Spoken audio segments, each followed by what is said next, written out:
The Hill.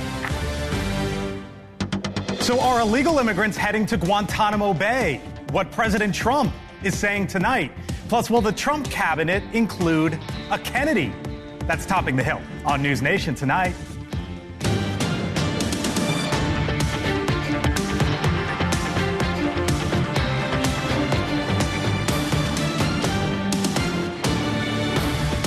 I support the measles vaccine. I support the polio vaccine. I will do nothing as HHS secretary that makes it difficult or discourages people from taking anybody who.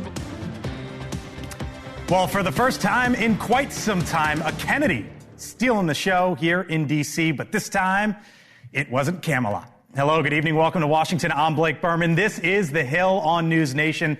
There is a host of news in this town tonight. For example, executive orders involving your kids and their classrooms. The administration pulling back funding guidance it released just yesterday. The Trump economy starting off with this. The Federal Reserve pausing interest rate cuts. And President Trump saying deported immigrants could be headed to Guantanamo Bay. Comments he made after signing the Laken Riley Act into law.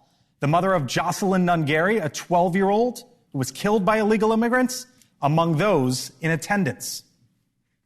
Justice for Jocelyn would mean that we detain every illegal immigrant who comes here.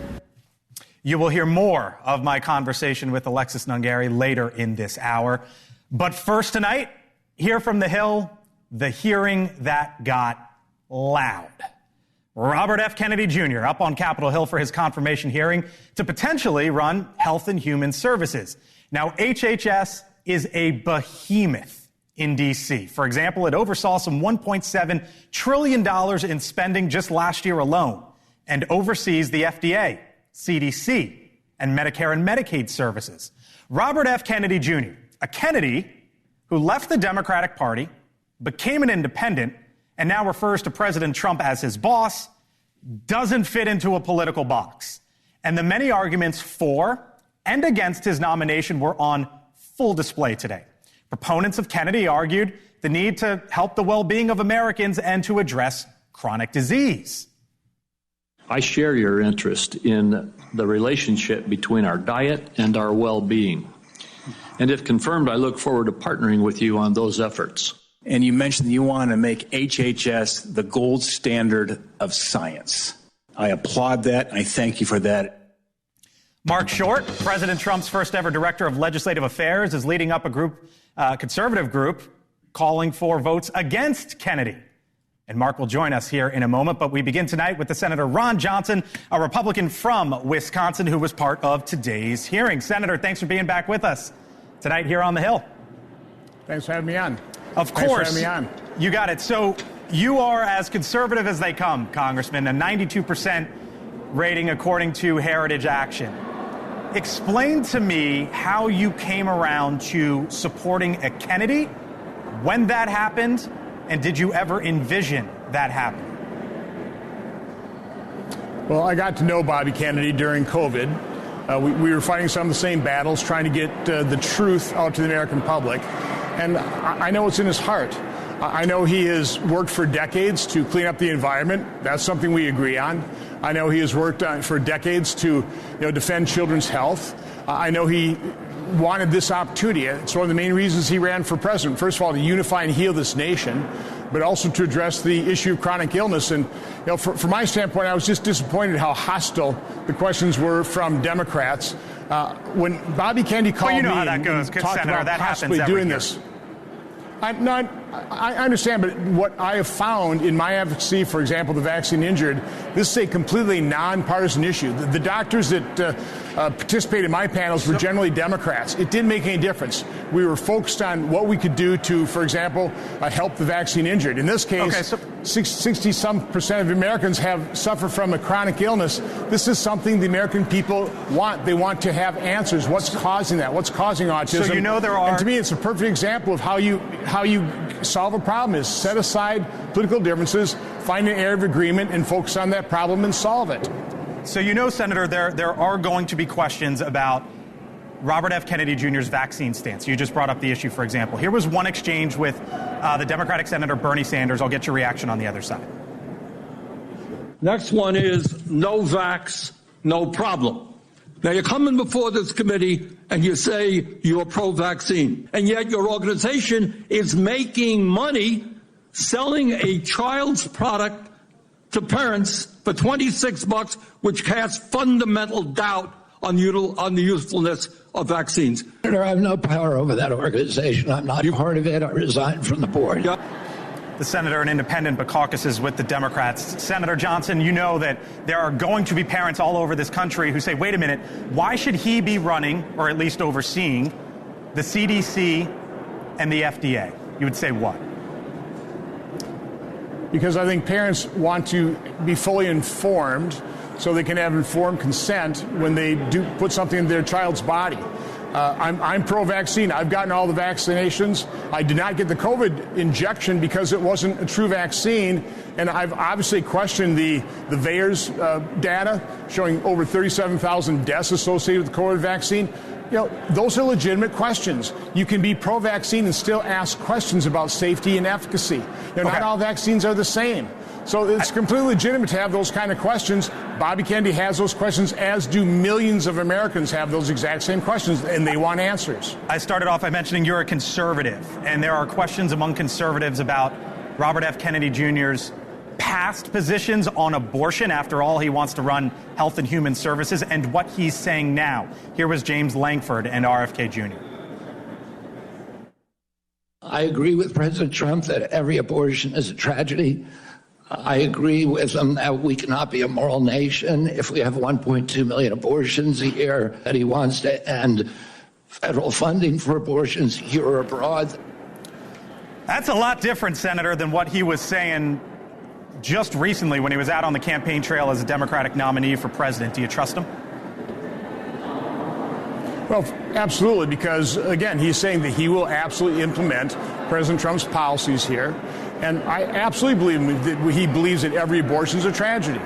I think he has alleviated the concerns of people like James Lankford. He's alleviated my concerns as well. So, again, I'm urging my colleagues to vote for his confirmation because the American people on a nonpartisan basis want to address chronic illness. They want answers to these questions that we haven't even been able to ask in the past. We need to be able to ask these questions and get answers for them. Do you think he gets the 50 votes minimum, yes or no?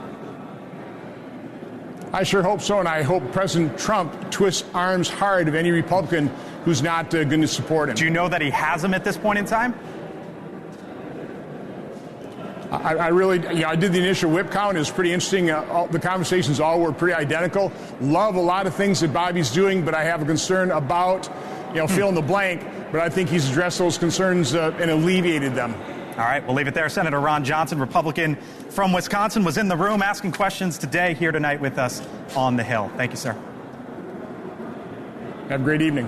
You as well. So there are plenty of skeptics on both sides of the aisle. You just heard the senator there, for example, talk about, some questions there. Today, RFK Jr. faced questions about his stance on vaccines, his past writings, and whether he'd stand up against President Trump. Did you say that it targets black and white people but spared Ashkenazi Jews? I quoted a study, Your Honor. I quoted an NIH study that showed that. I'll take that as a yes. Joining me now, Mark Short. He was the first director of legislative affairs in the first Trump administration, former chief of staff to Vice President Mike Pence as well. Mark's leading a group of conservatives pushing against the RFK Jr. nomination. Nice to have you in. Thanks, Blake. Thanks for being with us as always. So I'm looking at favorability ratings. Robert F. Kennedy Jr., last poll, he was at +9. The Hill DDHQ average, he was at 48% in this country, +6. There's millions, tens of millions of Americans who view him favorably. As a conservative, why are you taking the other side? Well, I think that RFK has tapped into something with the Maha movement, and that was a contributor to Donald Trump's victory. And so he has tapped into something that is politically viable for Trump and helpful.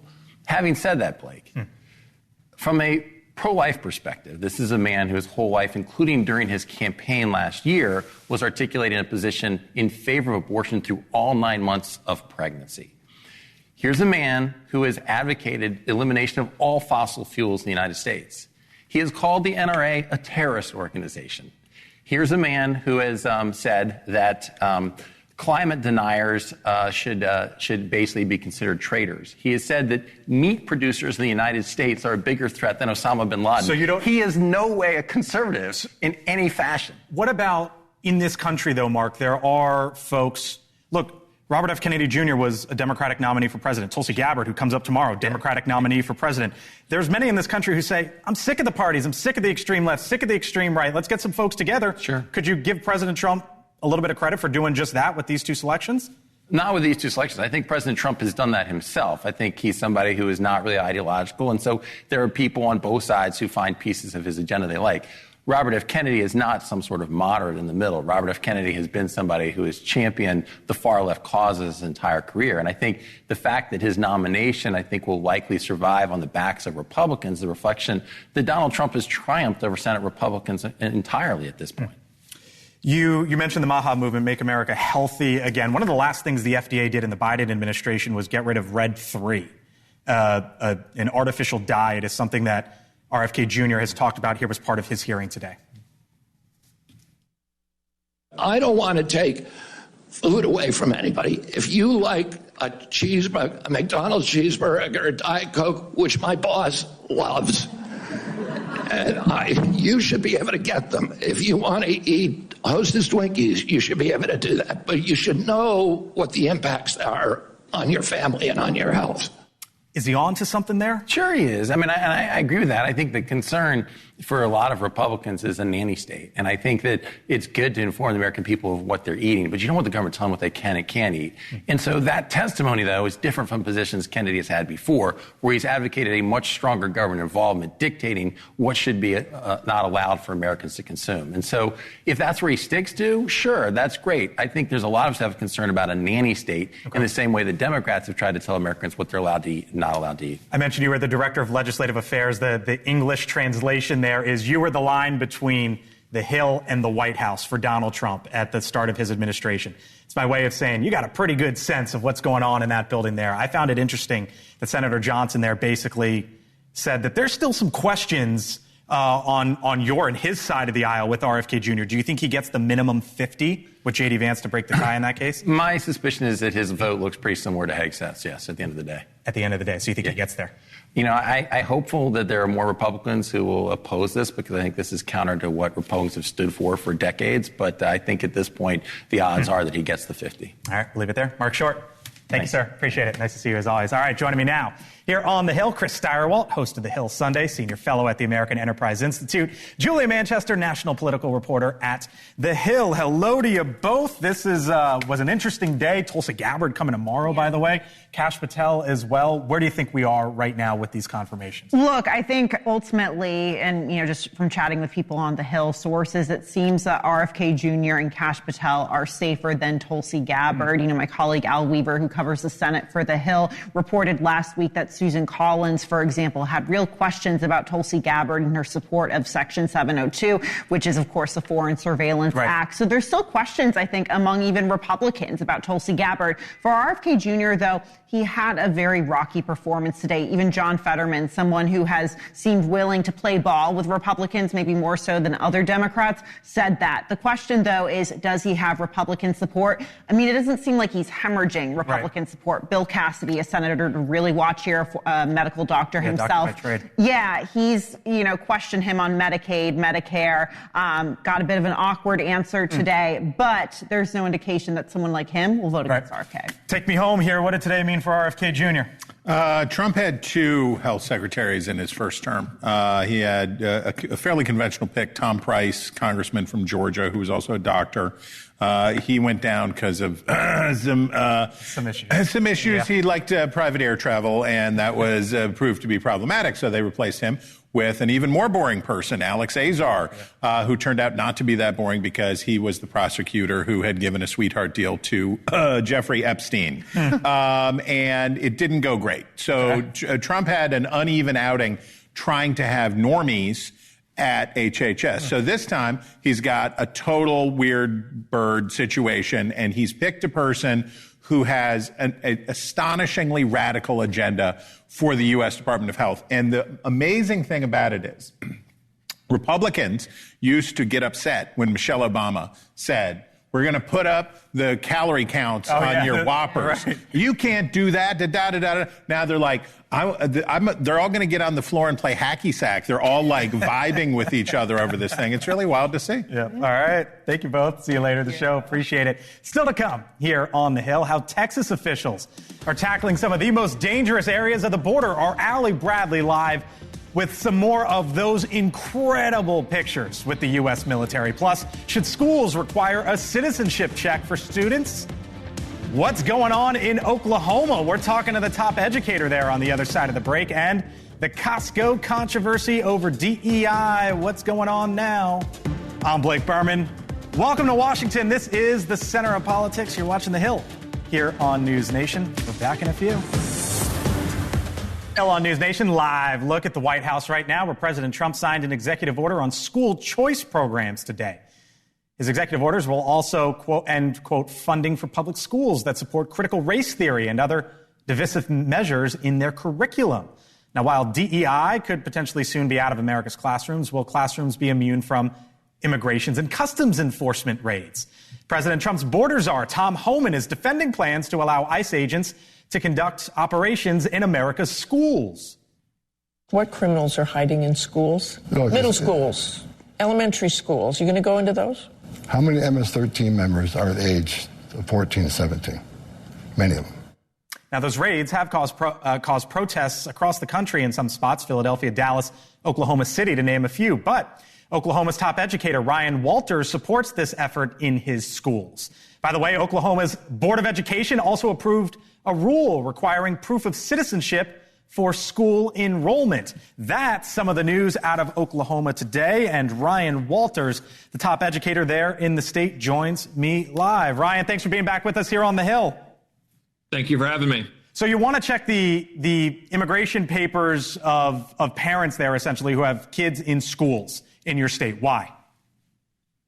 Well, look, we're going to make them give the documentation, driver's license, birth certificate, nation of origin, because here's the reality. Illegal immigration has crippled our schools. It's cost us $474 million as a state. Based on our estimates, we need to understand how many illegal immigrants are in our schools. Where did they come from? How do we get resources and personnel to best direct our state's education? We're in the middle of reforming and adjusting our education agenda here in Oklahoma so that we can be high performing. And we've got to know where the kids are, and especially these kids with these type of backgrounds. Got to know where they are. So you have the parental choice tax credit program there in your school. It's tax dollars for school choice. And some of those schools, as you know, Ryan, are at houses of worship, at churches. Do you want the churches to ask the parents for papers? Give us your papers?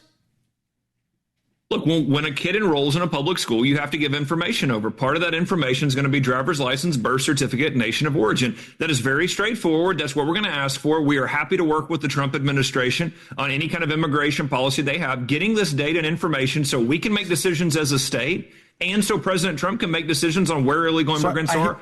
I hear you on public schools, but what about other state dollars that go elsewhere in those private schools, for example? Everyone should cooperate with law enforcement. Everyone who's involved with law enforcement and an investigation needs to be turning information over to the police. These are criminals that are in our country. ICE is there to get illegal immigration under control. So we're going to support law enforcement here in the state of Oklahoma. So what happens at the university level then? Because I'm on the website, Ryan, and the universities are separate from K through 12, which is what you run. But the University of Oklahoma, here's what it says on its website, quote, the University of Oklahoma welcomes all undergraduate and graduate applicants regardless of citizenship status. Undocumented students with or without DACA status, that's Dreamers, should follow the same application procedure as all other OU applicants. Should the governor take action against OU? We should absolutely be ensuring every institution is working with law enforcement. Look, it's a felony not to work with law enforcement. If ICE is conducting an investigation, every entity should work with them. Full stop. I mean, but what should happen if they don't? It's kind of what I'm getting at. Say that again. What should happen if they don't? Oh, look, they should be prosecuted. They should absolutely be prosecuted for impeding an investigation. They should have taxpayer funding stripped from them if they don't work with President Trump on his agenda and law enforcement. On the raids in your state, potentially in elementary schools even. You've got kids, Ryan. I've got kids. Every parent knows this. What's the first thing we ask our kids when they get home? How was school? What'd you do today? Did you have fun? Right? Some form of that question. If one of their classmates, kindergartner, first grade, second grade, whatever, is pulled out of school by ICE, what should teachers tell them? Look, I reject the premise here on this. We're dealing with professionals in ICE that know how to conduct their jobs, know how to go about it. Their job, they want to keep families together as they're being deported, so they know how to carry this out in a professional way that's humane for the families. And part of that is ensuring that the kids understand what's going on with mom and dad, and that families are kept together as they're maybe being deported or being removed. All right, we'll leave it there. Ryan Walters, often here on the Hill, with some news out of Oklahoma today. Thank you, sir, for the time. Appreciate it. Thank you. You got it. Still much more ahead tonight. We speak to the mother of Jocelyn Nungary, who was killed by an illegal immigrant. She was with the president today when he signed the Laken Riley Act, her emotional plea for justice, and the president saying he will send thousands of illegal immigrants to Guantanamo Bay. What Mick Mulvaney once told the president about this very issue. Mick is with us. Plus, what's next for RFK Jr. when the Hill returns?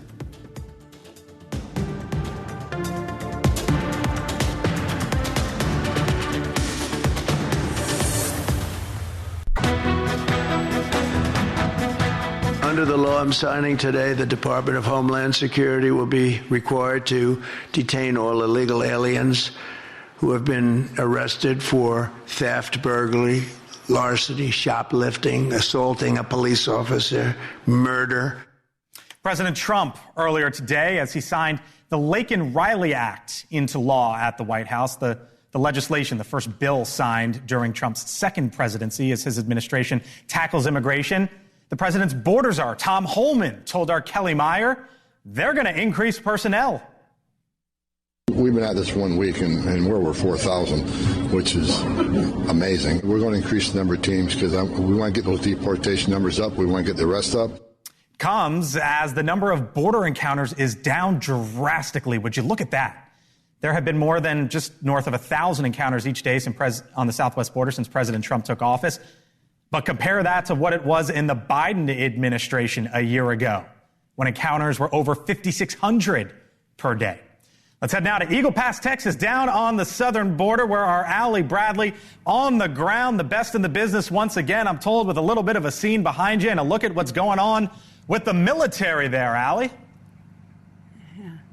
Yeah, hey, Blake, so we talk about those numbers plummeting, right? We got our source numbers showing about 615 encounters yesterday. Today, we're going to add one encounter there to the Border Patrol encounters later on. When she finally reaches Border Patrol, this young woman just crossed the river illegally here in Eagle Pass.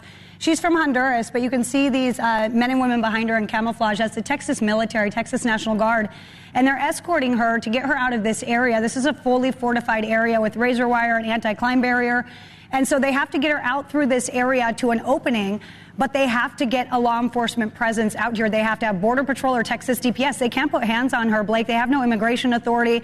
So right now, that's kind of a stalemate. She stopped walking. She will not continue to move forward. So they're kind of dealing with this situation right now and need reinforcement. So that is what Governor Abbott is continuing to do, reinforce this border by deploying teams. The tactical strike team was just deployed yesterday in the Rio Grande Valley, a sector just to the east of us, where several men and women were doing aerial exercises in lockstep with the federal government, with the Border Patrol. They had Chinook helicopters, they had Blackhawks out there, and this is after 400 troops were deployed down here to supplement the already over 4,000 soldiers down here, Blake. So you can see these, as I said, this scene right here, complete stalemate. They can't do anything with this young woman right now, so it's a big problem.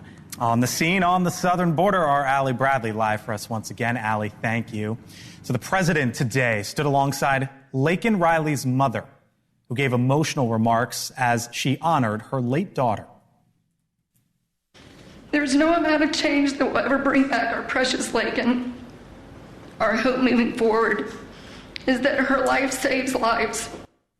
Earlier today, I spoke with Alexis Nungary. Her daughter Jocelyn, 12 years old, was murdered by members of the Venezuelan gang Tren de Agua last year. Alexis attended the signing ceremony at the White House today, and we spoke to her afterwards. Alexis Nungary, thanks for being with us tonight here on the Hill. Appreciate it, Alexis. I can only imagine the emotions for you on this day, being in the White House, Laken Riley's mother there next to the president as the Laken Riley Act was signed into law. If you can, Alexis, what were those emotions like for you as it happened? It was definitely bittersweet. You know, it's a tragedy that we have to be here in the first place, but it's so remarkable that we get to be here in honor of making change and doing something and protecting us as a nation and having more of a safety net as citizens. It was definitely surreal to be here. I know you've spoken with President Trump in the past about your daughter, Jocelyn. What has he told you in the past, and how do you hope to keep her memory alive going forward? He didn't come off to me as speaking to me like a president. He came off just like a normal person, like a human being who's a father, who has his own children, who couldn't put himself in my shoes because it's something that no one ever wants to think about. It's something no one can ever really put and grasp. So right. He was incredibly kind. He was incredibly kind and very humane, and just told me that he wished that this didn't happen because this shouldn't have happened to her, and that he was going to do everything he can to make change and to do better and to make sure that her memory and her legacy lives on. Alexis, there is this national conversation that is taking place right now about immigration. We've seen illegal immigration, and we've seen the president's actions. Where do you think this conversation needs to head, and where would you like to see it head? I would like for it to keep going in the way it's going. We are already making change. We are already having mass deportations happening, and it's a relief. It's a relief to see these flights going back with these individuals, because this should have happened years ago.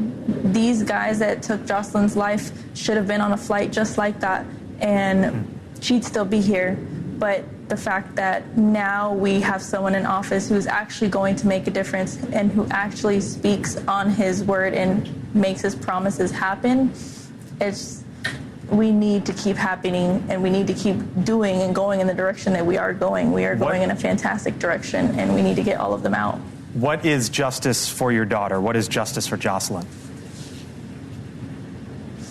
Justice for Jocelyn would mean that we detain every illegal immigrant who comes here crossing the border illegally, committing a crime, that we don't allow people to just come here free will, that we actually properly vet everybody, and anyone who has any sort of record doesn't belong here. Justice would mean continuously activism and speaking out and speaking on the border security to make sure that this doesn't happen to any other children or families.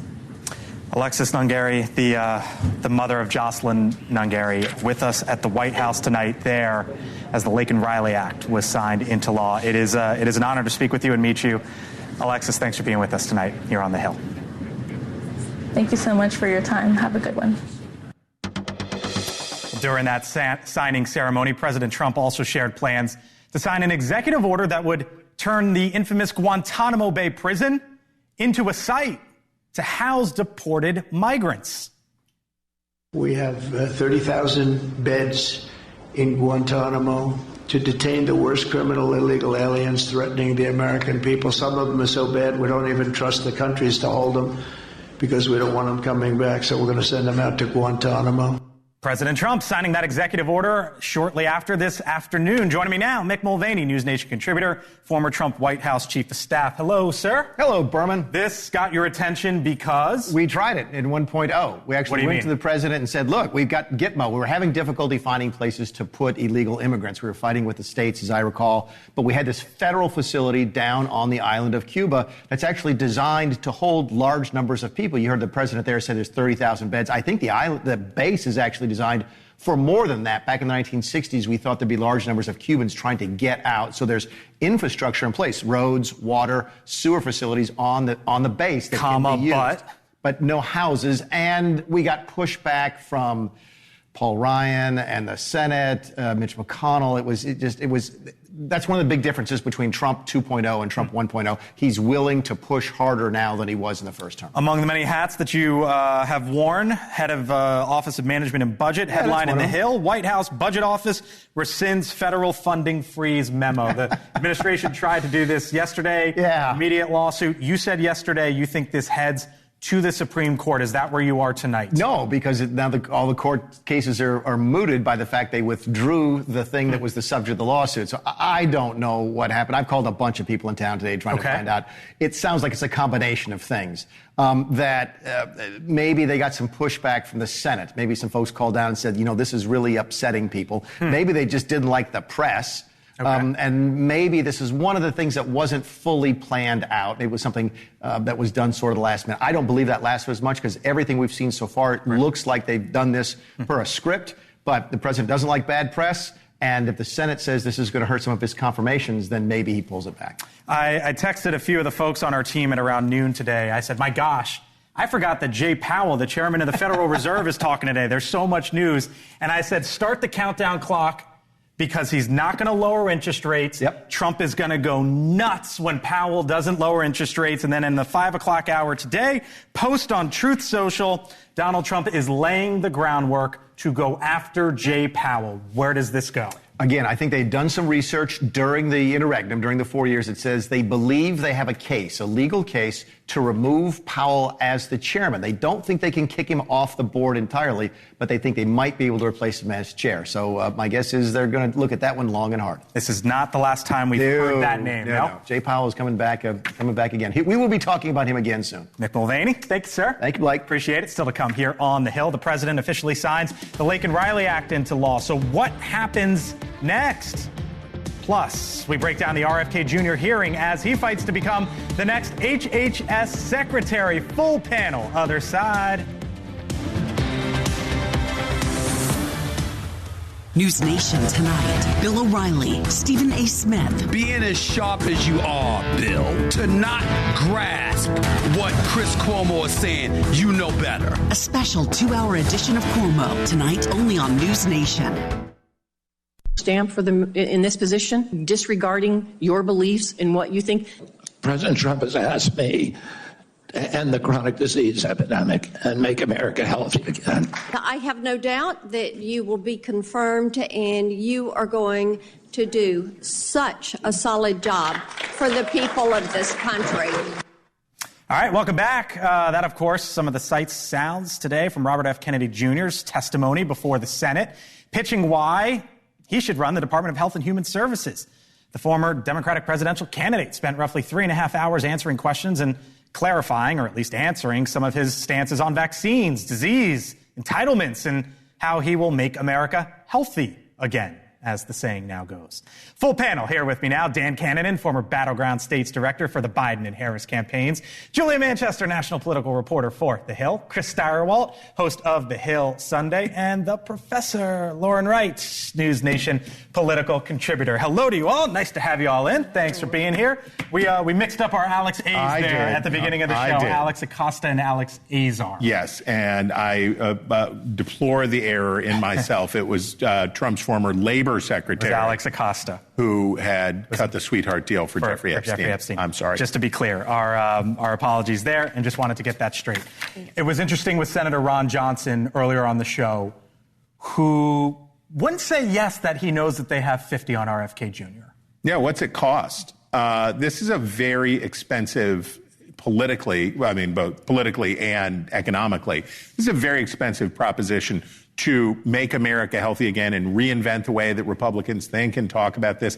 You're also taking on abortion. You're doing all of this stuff for a job that, though important, is not that powerful, right?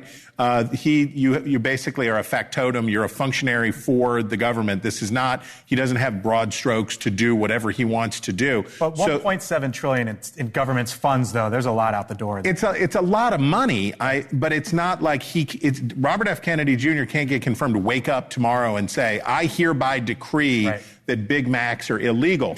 The cost of pushing this through is you're Tom Tillis in North Carolina. You're Susan Collins in Maine. Donald Trump is asking you to make a lot of tough votes, right? And we're just in the cabinet.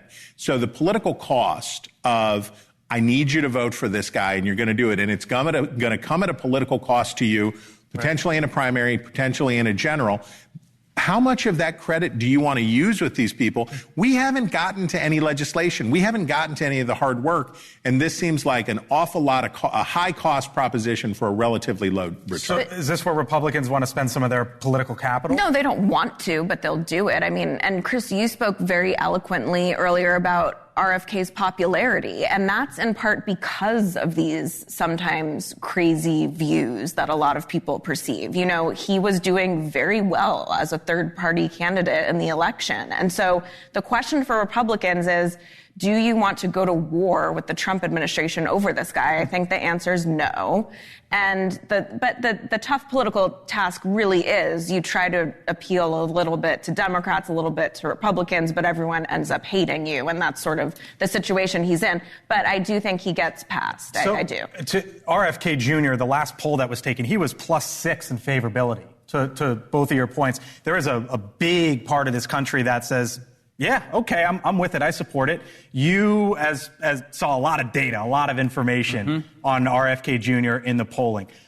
Where was that popularity? What sort of? He doesn't fit into a political box, right? So, like, what did you see at the time, and who is behind him politically as you see it? If I could short that amount, his popularity, I would absolutely do it, Blake. In the contest against President Biden when he was a Democrat, he initially was polling fairly high as a third-party candidate, right? Until we were able to convincingly and very directly expose him for who he is. He is a liar. He lied today over and over again, even when confronted with his own statements on conspiracy theories, on vaccines, on the idea that Lyme disease was a bioweapon of the government. He said all of these things. He's believed all these things for 25 years. And when you confronted the American people, particularly Democrats, with that, he was repellent, which is why he switched. And then at the end of the campaign, he tried very hard, the Trump folks tried very hard to get him off of the ballot because he was eating more into Trump than he was into Democrats at that point.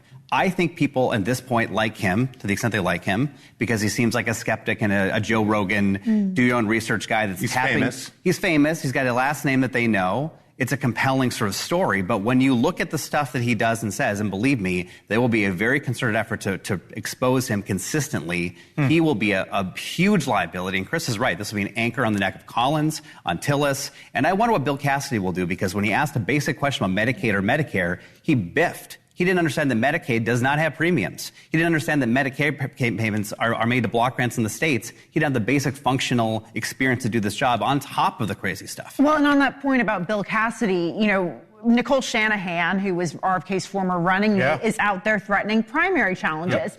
Bill Cassidy is facing a primary challenger in Louisiana. So there is political pressure, obviously, for a lot of these senators. That being said, though, we haven't seen Bill Cassidy, you know, sort of say anything about the nomination. I mean, I know that I understand that he, or as of today at least, that being said, I know that RFK Jr. is news of the day. He's interesting.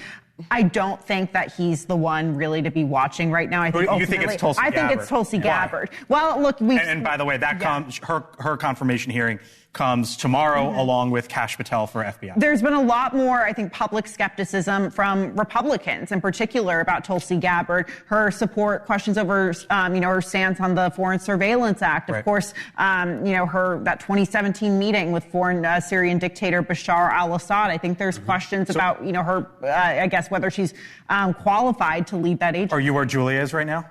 Well, I think there are some questions about her that will absolutely be asked, and they're fair to be asked. I also think she gets through. I really think the Republican senators are in more lockstep than we'd seen with the Trump administration. The real danger is there's no Pam Bondi waiting in the wings for either of these picks. I don't get the sense that the administration's very prepared if something they are not anticipating happens. Do you think, though, I would have agreed with you, I think, last week when I felt like the Trump team was kind of on the front foot, every single day, owning the stuff, looking like they were kind of dominant and controlling the politics. When Joni Ernst caved on Hegseth, I'm like, okay, that's where it's going. But then yesterday and today, with what's happening with the OMB and the rescission, it looks a little wobbly again. And I'm wondering if some of these members are like, I'm not taking another bullet on Tulsi Gabbard. This is my point, is, you can do a lot as a new president, and you can do a lot with a mandate, a popular vote win.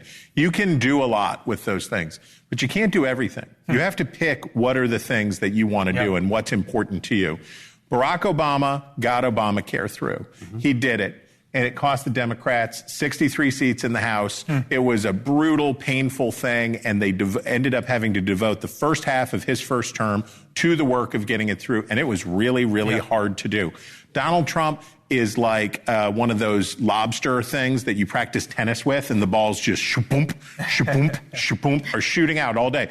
And these Republican senators say, what are we doing today? We're explaining why the lady who liked Bashar al-Assad is going to be our chief spy master. Okay, well, hold on, wait a minute. I haven't finished the thing about the guy with the vaccines. By the way, we haven't even gotten to the legislating component of all of this. House Republicans were down there in Florida. It just wrapped up today, and now they have to figure out, okay, how do we carry out the president's agenda? Just some of what's to come. Thank y'all. Appreciate it. Still to come, other side. Costco continues to double down on DEI. Where they are now, Leland Vittert, other side.